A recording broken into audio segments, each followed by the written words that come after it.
Depuis 1995, BioWare se spécialise dans la création de jeux vidéo. Située à Edmonton, cette compagnie a réussi à se tailler une place dans les top 10 créateurs de jeux vidéo au monde. Mass Effect, Jade Empire et Special Edition sont parmi leurs jeux remarqués sur la scène internationale. Justin Lachance a eu le plaisir de rencontrer l'équipe BioWare.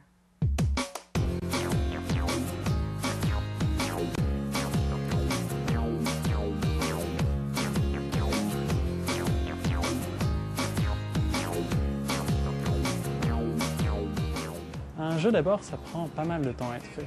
En général, on parle de minimum une année. Ça c'est pour un jeu Nintendo DS qu'on est en train de faire. Ça peut même prendre plusieurs années dans le cas des plus grands jeux. Et l'équipe, même chose, va varier en fait dépendamment de l'ambition du jeu. Pour des petits jeux, on parle d'une équipe de 20 personnes, 30 personnes, qui est à peu près notre cas. Mais ça peut monter à des centaines de personnes facilement, voire comme notre jeu récent Mass Effect, on est monté jusqu'à presque 200 personnes à des moments, à des pics de période.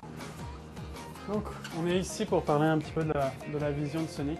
L'aspect personnalisation aussi qui a toujours été quelque chose d'important ici à BioWare et quelque chose sur lequel on a envie de mettre de l'accent. Là aussi, on a des défis intéressants. Sonic n'est pas réellement un personnage... Sonic, c'est Sonic, tu peux pas vraiment personnaliser Sonic. Comment est-ce qu'on va... On pourrait bien le faire évoluer, c'est-à-dire partir du Sonic qu'on connaît sur le début du jeu. Ouais, pour que tout le monde le connaisse. Non, tu as effectivement un bon point, c'est qu'ici on a un défi. Les étapes pour faire un jeu, je dirais qu'il y en a 4. La toute première, c'est réellement d'établir la vision de qu'est-ce que le jeu, qu'est-ce qu'on a envie de faire comme jeu. Ça prend beaucoup de discussions, des brainstorms dont je parlais avant, des réunions avec l'équipe. Puis on entre après dans la seconde étape qui consiste à la pré-production. La pré-production, c'est réellement préparer justement le fait de faire le jeu. Donc d'un côté artistique, c'est des sketchs, des personnages réellement dessinés. Du côté conception, on commence à écrire qu'est-ce que pourrait être le jeu. On commence à faire les plannings du jeu. Et on progresse ainsi vers la troisième étape qui est la production du jeu. Alors, la production du jeu consiste à réellement faire le jeu, à assembler toutes ces pièces de Lego qu'on avait déjà commencé à préparer, commencer à coloriser les personnages, à les modéliser, à les intégrer dans le jeu.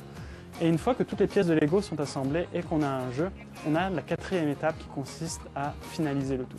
Finaliser le tout, c'est trouver les failles, trouver les bugs et rendre le jeu en fait jouable. Select which kind of dialogue choices. You'll notice Sonic's body actually changes too. Réussir un jeu vidéo, c'est pas évident et ça tourne surtout et beaucoup autour de l'équipe. Les équipes de jeux vidéo sont vraiment très pluridisciplinaires.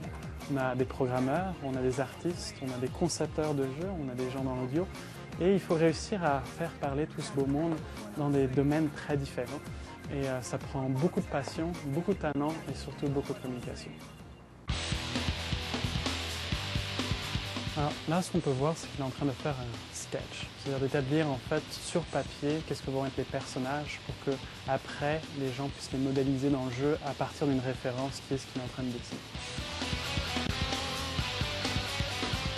Cette étape est la modélisation. La modélisation consiste en fait à partir d'une référence, créer le personnage tel qu'on le verra dans le jeu. Il y a plusieurs phases à cela, qui est d'abord la phase du modèle, qui consiste à créer l'ensemble avec les Lego, puis après la phase de ce qu'on appelle la texture, qui consiste à habiller le personnage.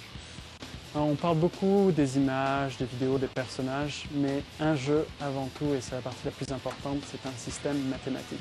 Et un système mathématique, c'est des 0 et des 1. Et les véritables créateurs du jeu, ce sont les programmeurs, qui, à travers le langage informatique, réussissent à créer un jeu.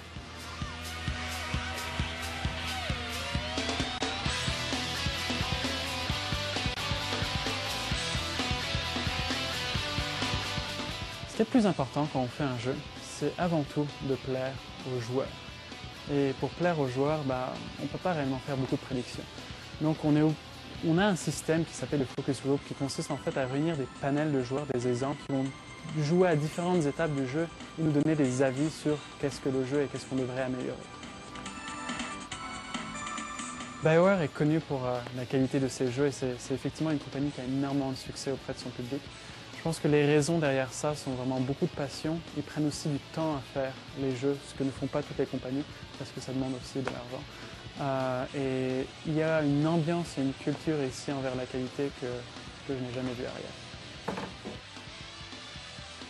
Le futur des jeux vidéo, ça dépend des gens. Beaucoup de gens ont différents avis. Pour moi, c'est l'intelligence artificielle. Avoir réellement des personnages qui nous font oublier qu'il y a un ordinateur derrière et qui nous rapprochent plus de l'humain.